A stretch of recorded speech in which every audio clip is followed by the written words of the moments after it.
Coming up, Debbie and I are going to do our Friday roundup. We're going to talk about why the MAGA attacks on RINOs might be a tactical mistake, Trump's unique approach to foreign policy in places from Gaza to Greenland, Elon Musk's scheme to downsize the federal government, what we still don't know about that D.C.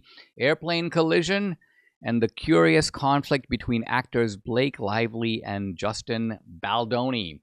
Hey, if you're watching on YouTube or Rumble, listening on Apple, Google, or Spotify, please subscribe to my channel. Hit the subscribe or follow button. This is the Dinesh D'Souza podcast.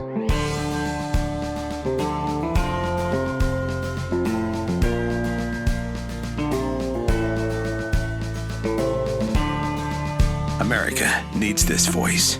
The times are crazy. In a time of confusion, division, and lies, we need a brave voice of reason, understanding, and truth. This is the Dinesh D'Souza podcast.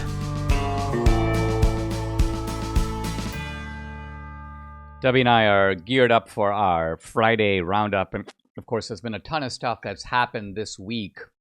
But as we head out the door this morning, Debbie gives a major double take on my pants. And it was one of those things where, like in the cartoons, you know, most people who give a double take, they kind of go like this. They just kind of cock their head very slightly. With Debbie, it's more like one of these where she goes like in the cartoons. It has to be a major exaggerated motion. And I think your point is that these kinds of purple pants would not be seen other than on me in the state of Texas. Yeah, you have an array of colors that are really out there. Well, I think I moved in this direction from making trips to Europe and actually specifically to Italy because Italians wear all colors. I have an Italian husband with the last name D'Souza. No, actually, you have some Italian heritage. I do, but I'm kidding because I don't dress like an Italian. You do. Yeah, this is true. Well, the other thing is I was making the point because you were saying, well, what kind of shirt? And I was like, well, I'm going to wear green.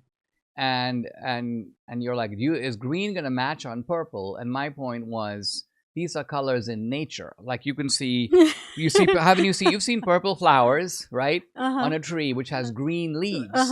So unless God got it wrong, any colors that you see naturally occurring like this are going to match. Think of it.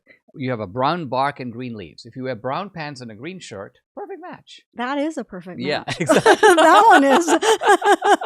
Sure. All right. Yeah. I think we thought we would start off talking, speaking of nature, we thought we'd start off talking about that rare natural creature that has a political counterpart, the rhino. The rhino. And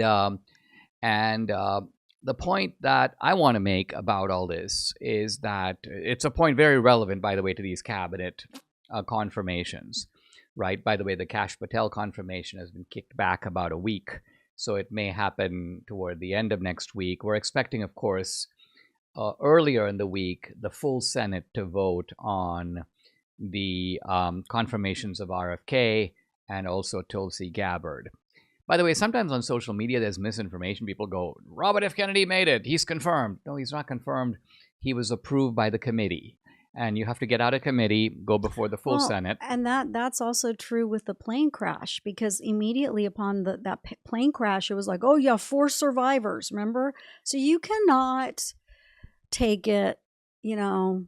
Well, we had seen the guy on one of the media channels, and he was reflecting on an earlier incident over the Potomac River many years ago, which apparently did have 4 survivors. Yeah. And so a lot of people listening to that thought that's what he wrongly thought that he was referring to this particular crash, and they jumped on it. So this thing, so it's understandable. So it's not a conspiracy theory. They just were mistaken in this case. But back to the concept of the rhino, I think here's the point I want to make and see what you think about it, is that if you take out the rhinos, we don't have either a House or a Senate majority at all.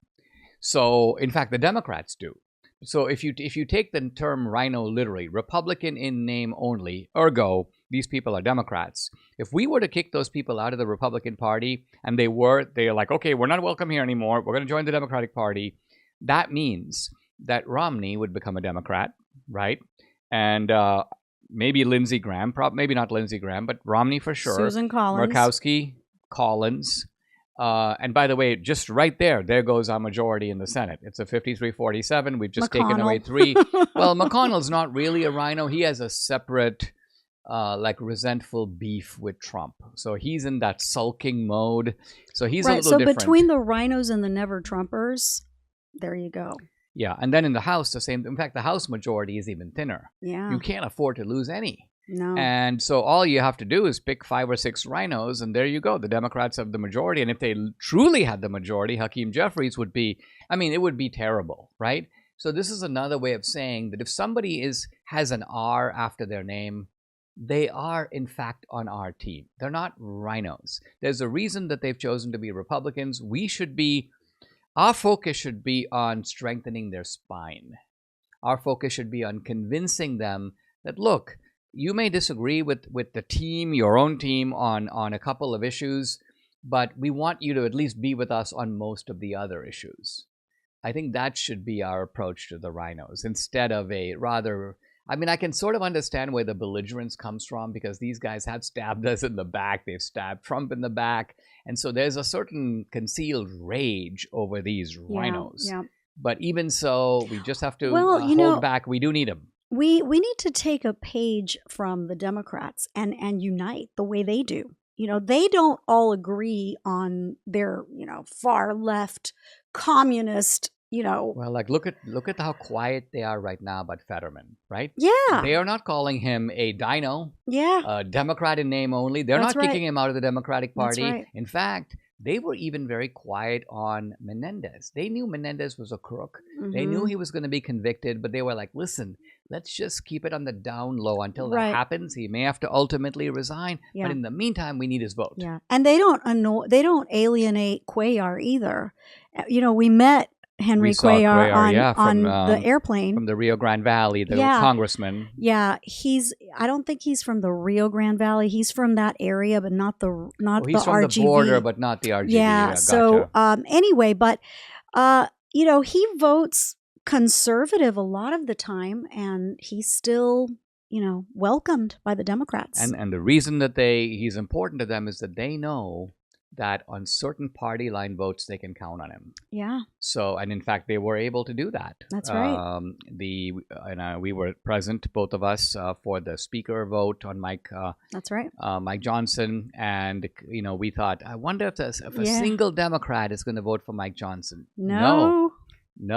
And so Cuellar, whom we had talked to hours earlier, stands up and he's like, "No, Hakeem Jeffries." And yet, our team did not do the same thing. Well, but this is back to what we're talking about, which is to say that when first of all, you're right. We don't have the same discipline that they do.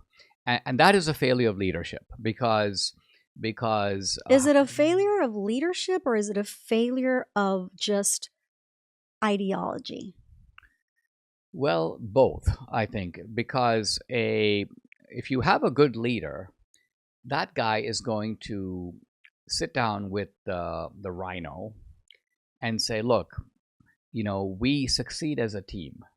If you want to be on our team, and you are on our team, that's why you have an R after your name. And we're going to back you in elections. We're going to put money into your races. We're going to protect your incumbency. But you have to do something for us in return.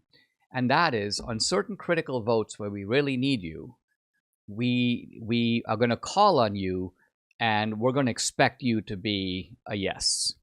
Now, we recognize you don't have to be with us all the time, and there are issues, in fact, some issues where your vote is not even important to us. You can vote however you want, and we're fine with it.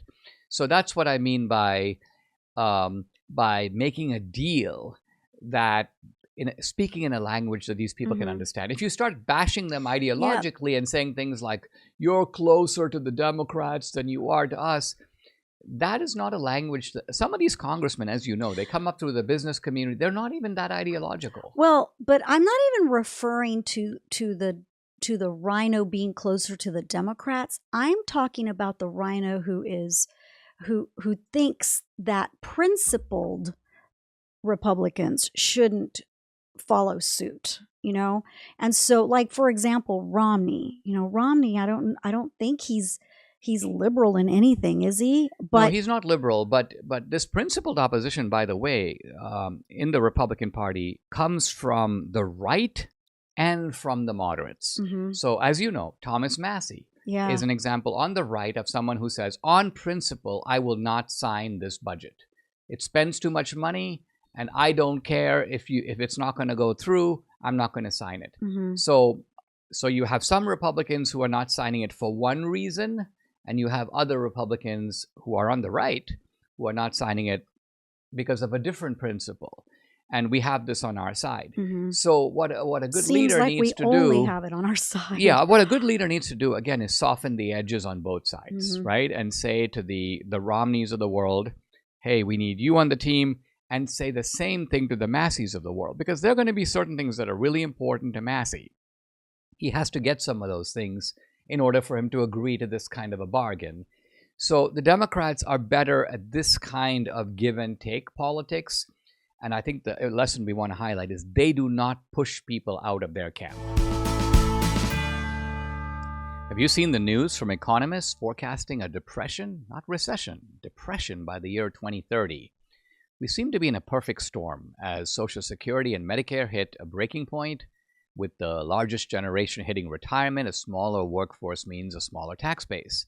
Pair that with our growing national debt, rising cost of living, we have a big problem. So, what are you doing now to protect your family for the future? Gold can be a safe haven in hard economic times, and Birch Gold makes it easy to diversify a portion of your savings into physical gold. Birch Gold will help you transition an existing IRA or 401k into an IRA in gold, and it doesn't cost you a penny out of pocket. Protect your future today.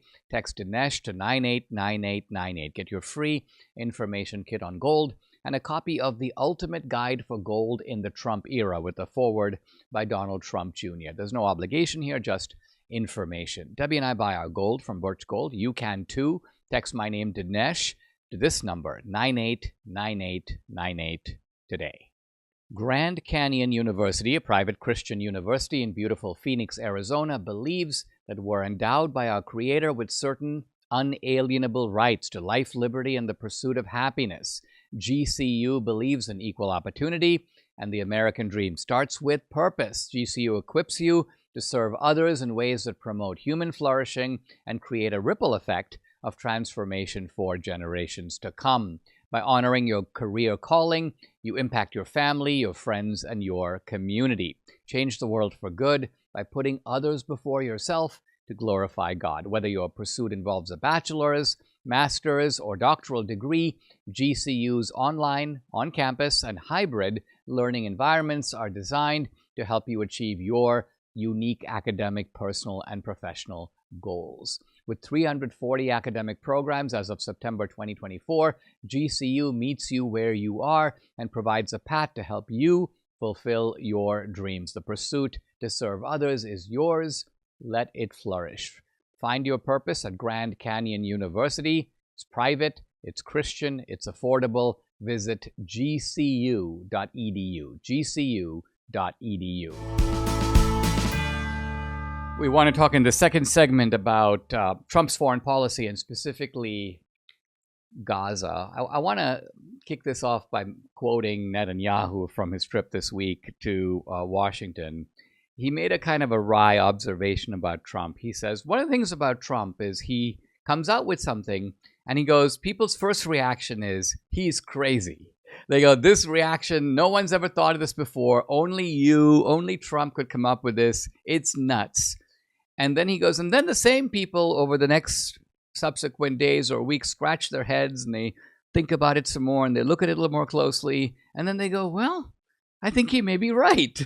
and let's use that as a framework to discuss really an idea that the left, they can't even believe it. And some of them are so outraged. Now, this could be fake outrage, but nevertheless, they say that this is nothing short of ethnic cleansing. This is the kind of thing that Stalin did to the kulaks. And this is the kind of thing that was done in Bosnia and Serbia and so on. Namely, Trump's idea, he looks at Gaza and he basically says that the United States should take it over. That's point number one. Point number 2, it should be an international resort, kind of like a Riviera. Because after all, it is coastal property, by the way. And he goes, let's make it really nice and let's move the people out of there. This is the ethnic cleansing part of it. But I think Trump is not saying, like, let's turn them into international refugees. Instead, he's saying, let's figure out places where these people can go, where they get an apartment and they get a place to live and they can find a job and they can actually have a normal life. Okay,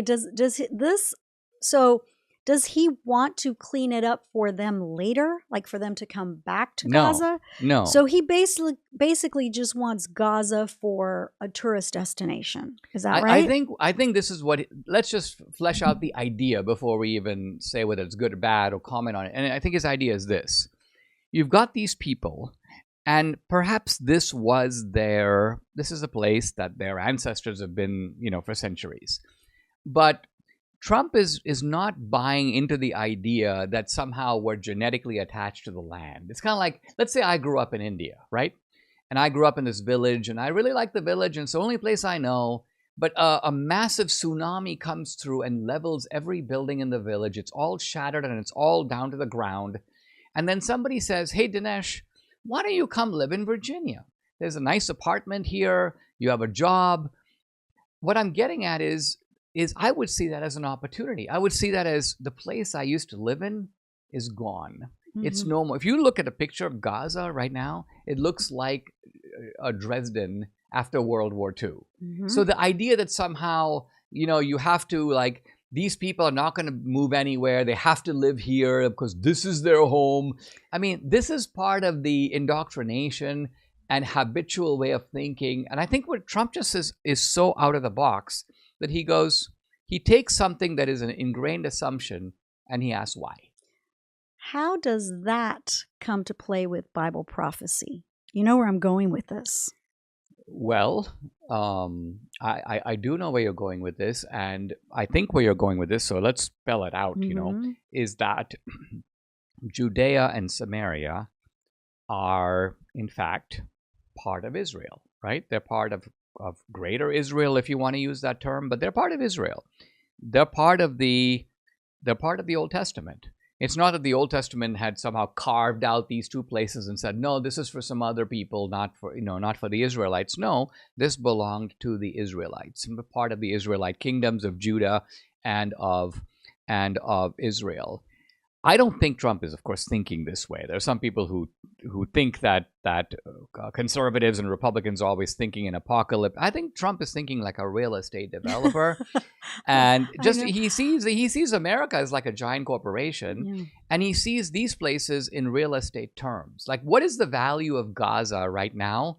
He probably thinks zero, because who would want to live there? I mean, think about it. It's rubble. Mm-hmm. It's worth nothing. So Trump's view is, why don't we make it worth a lot?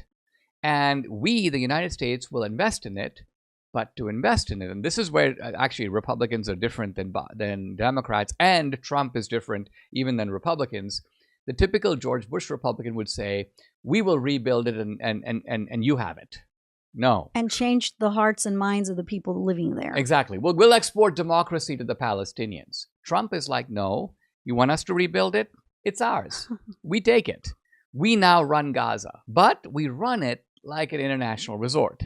So people, I mean, it's hard for us to believe because we don't think of the Muslim world that way. No. But honey, look, Beirut used to be a very glamorous international resort. It was one of the most desired places. I don't think I would like to vacation in Beirut today. Not today, but you would have probably in 1952.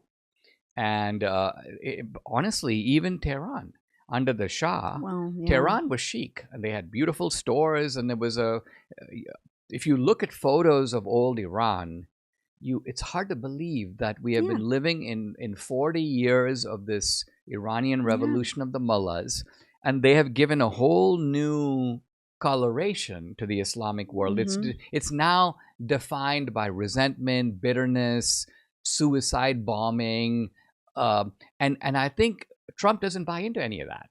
So that's where he's going with all this. And it's a wild idea. And I'm not saying he can pull it off. Netanyahu seems to like the idea, which I didn't think he would, given that, he would want it for Israel.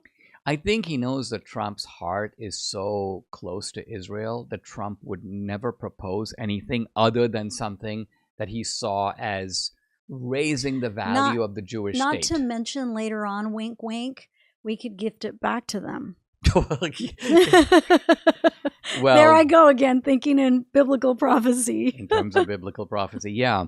All right, but now the wider landscape of Trump's foreign policy is becoming more clear. Because think about it. I'll just throw out some terms right here. Greenland, the Panama Canal. Trump allows his mind to... Gulf of Mexico. Trump will take things that are not even on the political table and put them there. Like there was no mention in the whole election campaign of the Panama Canal. You have to go back to the Reagan-Carter debate. In fact, I remember that. I'd only been in the country a little bit, and I watched some of the Reagan-Carter debates, and I remember Reagan saying to Carter, we built it, we paid for it, and it's ours. Yeah. And so he was chastising Carter for turning the canal over to Panama. And Reagan won on the issue, but he didn't do anything about it any more than he did something about the Department of Education. So what we're seeing with Trump is that Trump has the ability to look around the world and come up with things. In some cases, it may not be him coming up. Someone may suggest it to him, and he may go, great idea. Because some people are saying that this Gaza idea comes from Kushner. That Kushner's been talking about this idea, and that somehow Trump finally is either sold on it or thought it's intriguing enough. Sometimes what happens in politics is people put out trial balloons, right? They're like, this is an interesting idea. I don't know if it's going to work.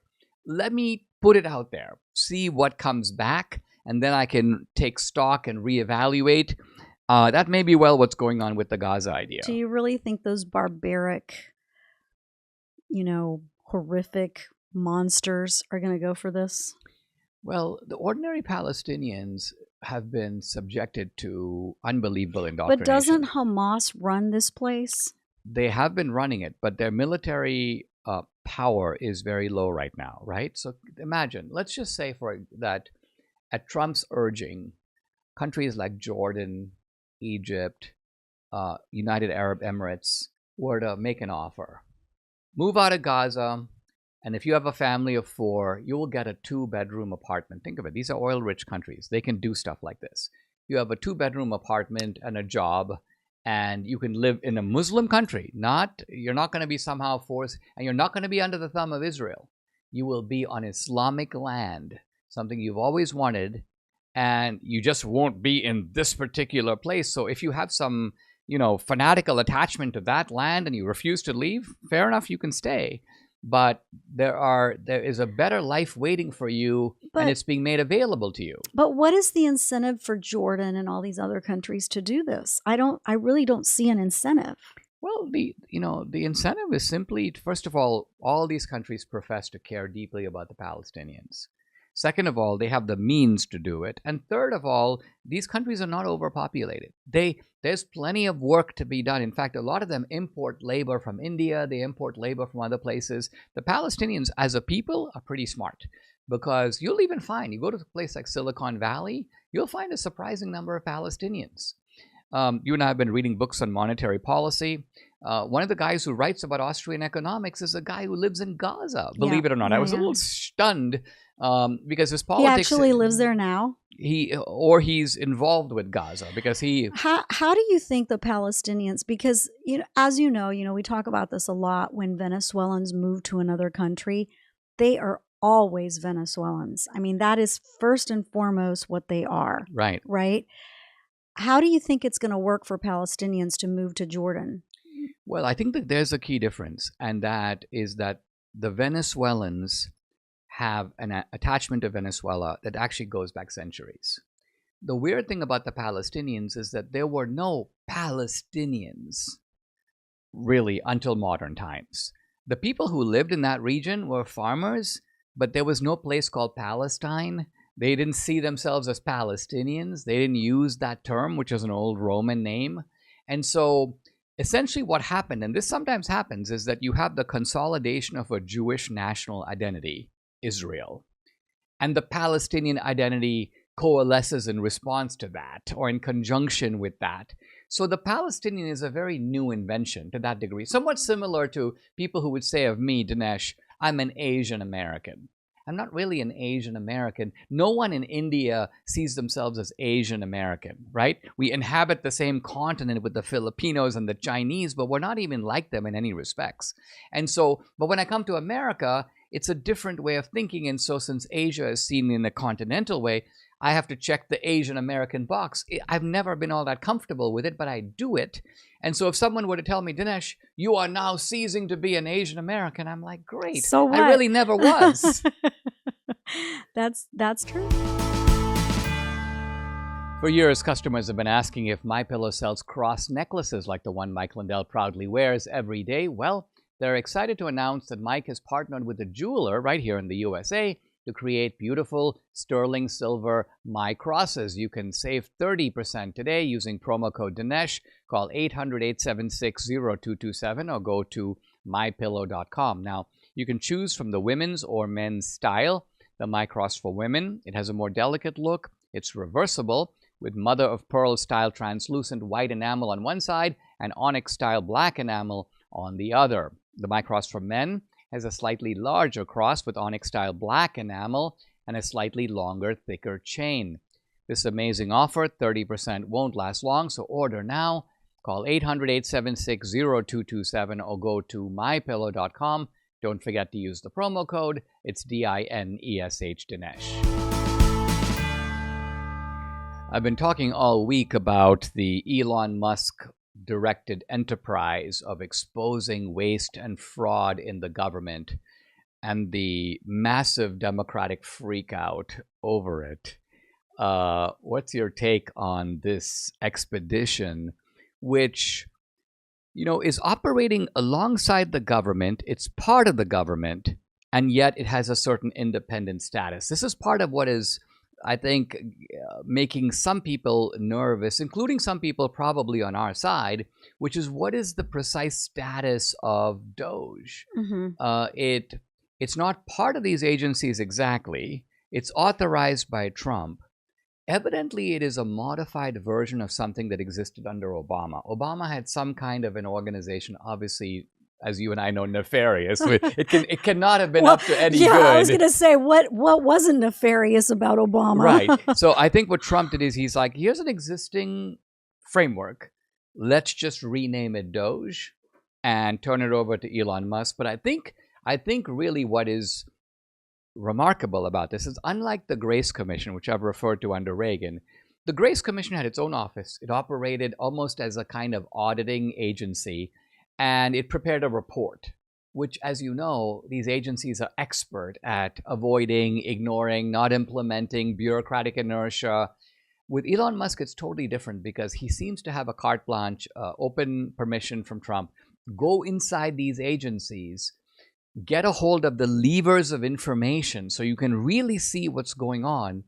And what adds insult to injury is he's got these young, autistic 20-somethings. Many of them are just pure geniuses. Apparently, one guy, just to give an example, was asked, entered a contest to decode an ancient Roman hieroglyphic that no scholar has been able to decode. He used AI, he decoded it, and he apparently won $390,000. And he's like 21. So wow. This is the type of guy just contrast this guy with a do-nothing bureaucrat. Well, look, I think, first of all, when they say that Elon this, Elon that, he's the richest man in the world. Right. He didn't become the richest man in the world because he's not the smartest man in the world. I think... Did you see the thing from AOC where she says he's really dumb? Yes. Former bartender. She's the dumbest woman in the world saying that the smartest man in the world is really dumb. I don't know.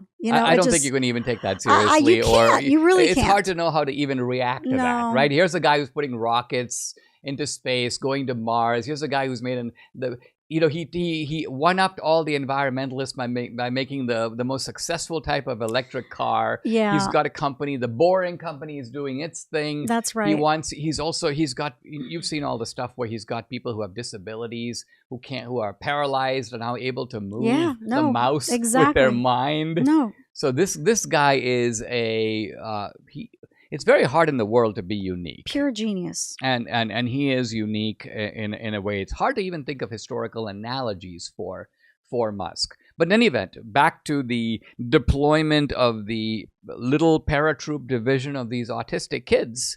You were about to say, like, more power to them, right? Oh yeah, I jokingly yesterday said, well, what if the reverse happened to us? What if they went in and then you're like, that we are doing it is the reverse. I mean, because had it been if for what you're saying to be they true, did the reverse. We would have to control the government. Yeah. We would have to have right-wing bureaucrats infiltrating all the agencies. We would have to have all these kickbacks coming to conservative Breitbart media's getting $800,000 from the international agency of this and so on. None of this is not only not happening, it's even hard to imagine it happening. It's because their jig is up, right? And the jig is up. And they are like furious because it's like, oh my gosh, what are we going to do now? So almost everything that they say is transparently stupid, right? So they'll say things like, Elon's only out to make money. Yeah, exactly. That's one of the stupid things I heard. It's like, really, the richest man in the world is making zero money. In fact, why would he even want to? Well, I mean, in reality, the opposite is true, isn't it? These bureaucrats who have no value in the private sector. Take someone like AOC. The reason she was a bartender is that that's kind of all she's good for. Pretty much. Right? Obama never had a job in the private sector. When he did, he had the lowliest type of jobs because everyone knows he's a bum. You mean he wasn't an accomplished attorney? Or constitutional scholar. A constitutional scholar. I couldn't even believe it when one of my old professors was like, oh, Dinesh, don't be so disrespectful. Obama's a constitutional scholar. And I go, name one, forget about book. Name a single scholarly article, forget about the Constitution, on any scholarly topic that this guy has published in any academic or even quasi-academic journal. It doesn't exist. So with Obama, it started, I guess, with Obama, the idea of creating this completely smoke and mirrors image of this guy, as if he's, and Obama himself, to give him credit, he did know how to play the part. I mean, he was like, like an actor who would like scratch his head as if he's really thinking about, the fine distinctions between like ISIS and ISIL, right? You love to bring that one up. Well, it's a slightly comical analogy because it's the kind of thing that Obama liked to make a measure of his own sophistication. He neither knows nor cares about the difference between ISIS or ISIL, but it's the kind of thing that makes one sound smart. Exactly. He likes to sound he likes to sound I think this is also why this is part of the hatred that he developed toward 2016. My film on Obama is it didn't take him at face value. In other words, it treated him as a creature of pretension. And it was like, let's expose the pretense. And that the hypocrisy. The sheer hypocrisy, the intellectual hypocrisy, but also the moral hypocrisy. Mm-hmm. And so I think he looked at it, and he's not used to it, right? Because even the conservative media was kowtowing to Obama. Mm-hmm. Granted, he's the first black. Granted, he's got the sainted status. He's mistaken about the economy. This is the tone of like the NRO, the National Review editorial. That was not the tone of 2016, which was, let's look under some stones and see what we find here. All right. And so that's when the lock him up order went, was dispatched right out. Yeah. But back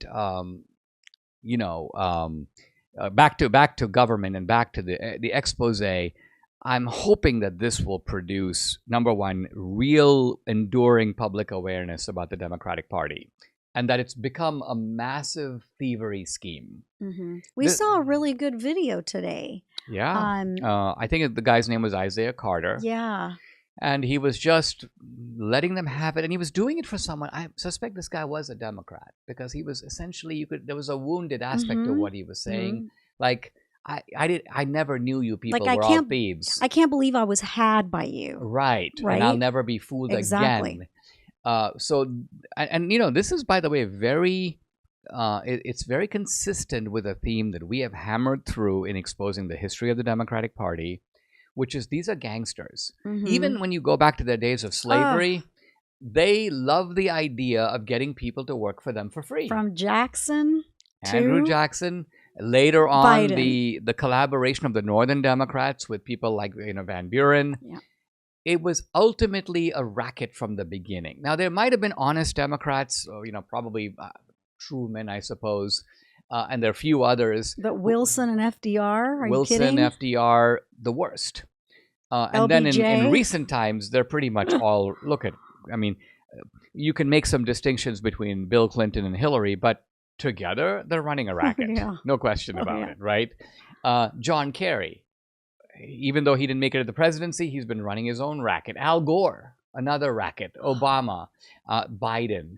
So racketeering, and by racketeering here, I mean running a gangster operation for your own personal enrichment. Well, that was one of the parallels that I talked about with Hugo Chavez at the time, because Hugo Chavez died a billionaire.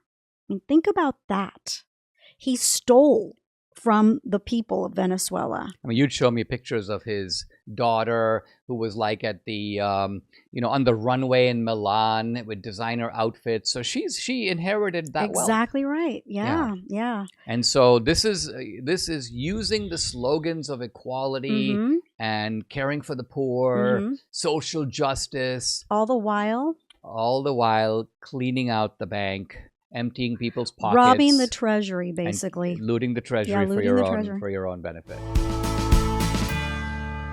Debbie and I do a fair bit of flying, and so as you might imagine, this collision of a helicopter at Washington Reagan Airport with an American Airlines small plane.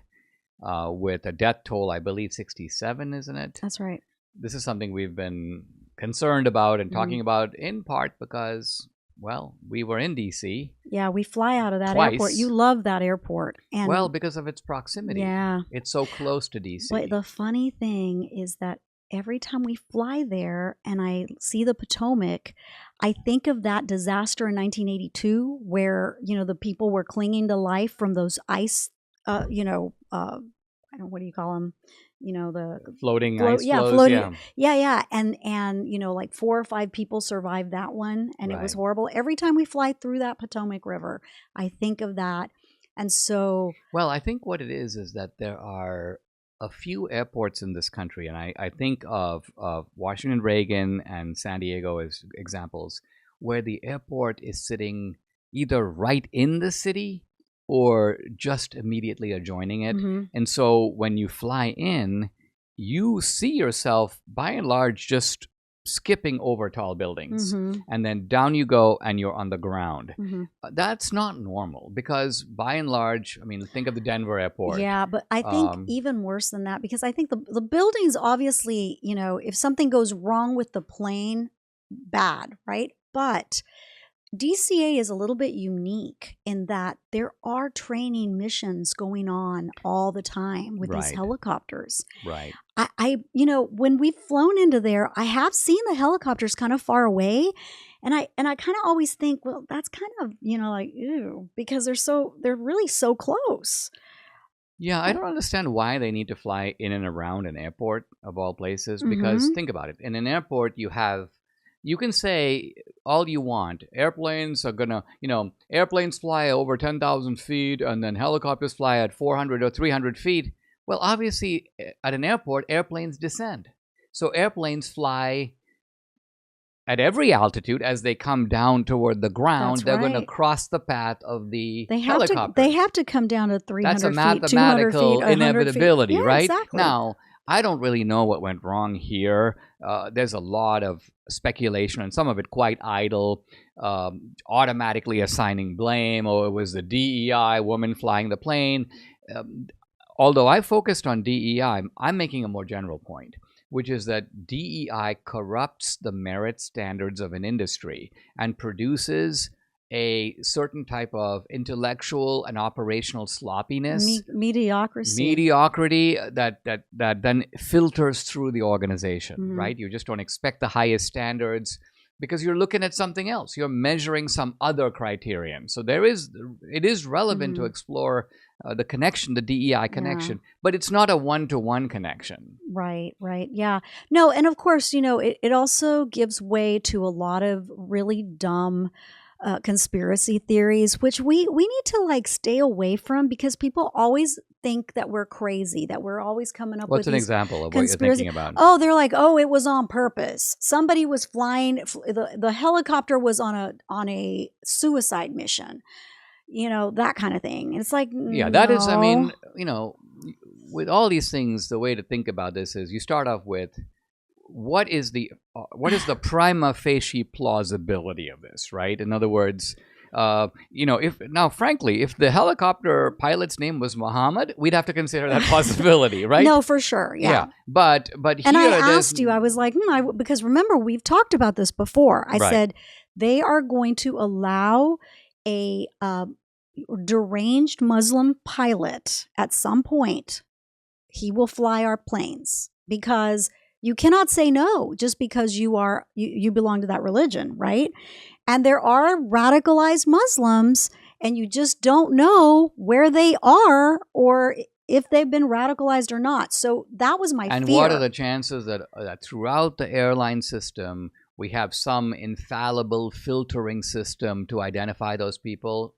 You and I can say straight out that does not exist. No, it does not. So if radical Muslims want to get the required training, behave themselves during their promotion process, stay away from obvious connections with radical organizations, but nevertheless nurse the radical ideology inside of their heads and in private, they're going to make their way through the system. No, and it's true. And I think that that's the day that we're going to definitely regret not profiling, Yeah. Well, see, the Israelis would never, I mean, they're not dumb enough to allow this kind of stuff. I get it, but we are. So anyway, back to, I guess, flying. We were in Mexico when we got wind of this, and that's why you weren't on the podcast talking about it, because we had pre-recorded some of the episodes.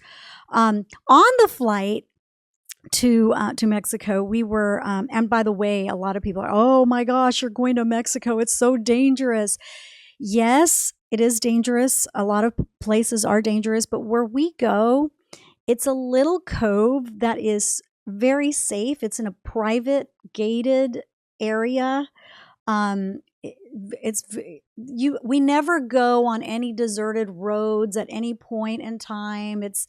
And this is our third year We've going. Gone 3 years in a row. Yeah. So it's great, but it's basically a long weekend getaway. Yeah, right? I mean, it's an extended. It was just a few days. But anyway, on the way there, we happened to have a little TV screen on the airplane, and I watched a movie called It Ends With Us. I was going through all the movies, and they're all dumb, and I was like, I wonder what this is about. I had no idea. Didn't really know who Blake Lively was, or I've heard the or name. Justin I don't think Baldoni. I could place, for Justin Baldoni, I never heard of him. I had never heard of him either, and so I was like, this looks like an interesting movie, and then start watching. And it's basically a movie, and I don't want to ruin it for people that haven't watched it yet, because it's actually on Netflix. It's available on Netflix. So it's about. Could you ruin it? Was it even worth watching? Was it a pretty good movie? It was pretty good. Yeah. Yeah. Okay. Yeah. So, if you like that sort of thing, you wouldn't like it. You wouldn't like it. It's a kind of a girly movie. But anyway, it's actually a very serious topic. It's about domestic abuse. Oh, right. Okay. So apparently, Blake Lively's character, when she was a little girl, her mother was beaten by her dad. So her dad was an abuser. Okay. And the mom, and so when the dad died, she was supposed to go up there and talk about how great her dad was. And her mom goes, would you, just write the 5 favorite things of your dad, right? So she wrote 1, 2, 3, 4, 5. She gets up there and she's in front of everybody at the funeral. And she looks at her piece of paper and it's blank. The 5 are blank. She couldn't say anything about her dad because her dad was such a horrible person. Oh, wow. What could she possibly say that was going to be nice about her dad? So anyway, all that to say, she grows up. She falls in love with a man who happens to be a physician. And guess what? The same? He's an abuser. Oh. Right? She has a baby girl. Anyway, I'm not going to give away the ending, but all right. Anyway, so you're watching the movie. All this stuff, and I was like, oh wow, this is okay. Sad, whatever. Then on social media, I see that Justin Baldoni is suing Blake Lively because basically she is trying to defame him, say that he was sexually abusive towards her. All this stuff. And I was like, what? What's going on here? It looks like she wrote herself into the plot of the movie. Basically, well, so the claims, he's like, oh, no. You cannot say that. And what was that one thing that I told you that you were telling me they have something called what is it? It's like a sex facilitator. No. It's I forget the name of it, but anyway. So intimacy coordinator. Yeah. Intimacy coordinator. Intimacy coordinator, honey. So basically what happens is that anytime you have a sex scene, between 2 actors, you have to have an intimacy coordinator. Honey, we have one of those. We have an intimacy coordinator. We do. Honey, I was just trying to make us seem incredibly with it and cool. Like, hey, haven't you heard of this? Lots of people have intimacy coordinators, including us. No, I was just trying to see if I could sucker the audience on this one. Anyway, keep going. Yeah. Anyway, so it turns out that while rehearsing, you have to have one, right? Right. Well, apparently she didn't want to meet with this person. For whatever reason, she didn't want to. And there's like a lot of text exchanges between the 2 of them that show that they were not, that it You're was. saying he was on the up and up. He was on the up and up. Yeah. According to these texts, he was on the up and up. But now the judge is saying, listen, guys, you're airing all this dirty laundry. Like, for example, for him, because he posted a website where he posted all of these text messages and letters and emails and everything. He's like, here it is, guys, for the world to see. He put the whole record out there. Not only that, but then she wanted to take over the production. It was his movie, and she wanted to, and so anyway, all that to say, she acted very, very unprofessionally. I mean, it seems like in my opinion, what's happening here is that the Hollywood, was a well-run, well-oiled machine. If we think back to the Reagan days, in fact, Reagan or even prior to that, Reagan would, when he was a young man, he would sign a contract with the studio to do like 8 movies, and they'd pay him well. But it's like, it's not your job. We will tell you what the movies are. We will tell you what your roles are. You're in for 8 movies. Sign here. And so these stars didn't get the idea it was all about them. The studios, apparently, but I think now what we seem to be seeing with this, just being one example, is deranged people in a somewhat deranged system. A little bit of the narcissistic coming out, for sure. Yeah. But anyway, a judge has said, listen, if you keep doing this, you're going to taint a potential jury pool, and we're going to have this hearing a lot sooner. And I think it's scheduled for March of 26. So still a long ways to go. But he said that the damage that Baldoni is doing by exposing all these emails. But look, I understand why he's doing it, because there's nothing worse than having a woman Me Too you when you didn't do anything. And quite a few men in our society have been in that position. He cannot get other jobs. Studios don't want anything to do with him because they think he's a predator, and very bad of this woman to do this. First of all, I mean, it's just ridiculous. Well, I mean, at the very least, you got to say this big slogan from the Me Too movement, "Believe all women," cannot be accepted. It cannot be that. Maybe it's a starting point, but it can't be the end point. You've got to look at the specificity of these things, because for one reason or another, a lot of people, male and female, in these situations lie a lot. Very true. And in this case, he's kind of putting out there that he's not the liar. Subscribe to the Dinesh D'Souza podcast on Apple, Google, and Spotify, or watch on Rumble, YouTube, and SalemNow.com.